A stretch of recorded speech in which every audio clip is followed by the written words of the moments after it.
Today's sourdough Sunday. Today I'm making a cinnamon sugar loaf. First, in a large bowl, I'm going to add 125 grams of active starter. Next, I'm going to add 1/4 of a cup of sugar. Then 2 teaspoons of salt. Next, add 280 grams of warm filtered water. Then mix that up.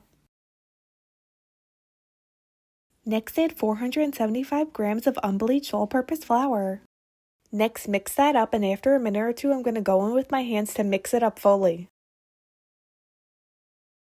Next, I'm going to cover the dough in plastic wrap and let it rest for 30 minutes. Now the dough has rested for 30 minutes, I'm going to do 4 rounds of stretch and folds, which just means I'm going to lift up the dough and then place it back on itself, and then I'm going to cover up the dough and let it rest for 30 minutes in between each round of stretch and fold.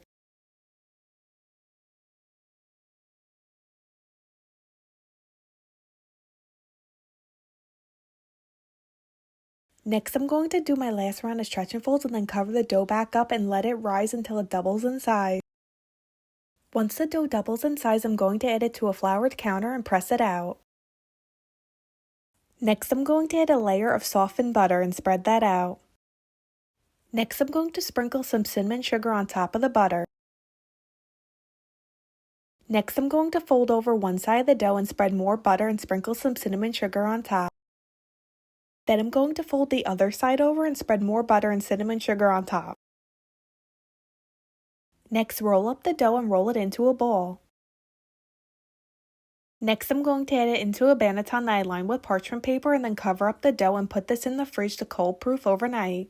Now that the dough is done cold proofing, I put on a piece of parchment. I'm going to score the top and place it into a Dutch oven that I've been preheating at 450 degrees. Then I'm going to put the lid on the Dutch oven and bake this at 450 for 45 minutes.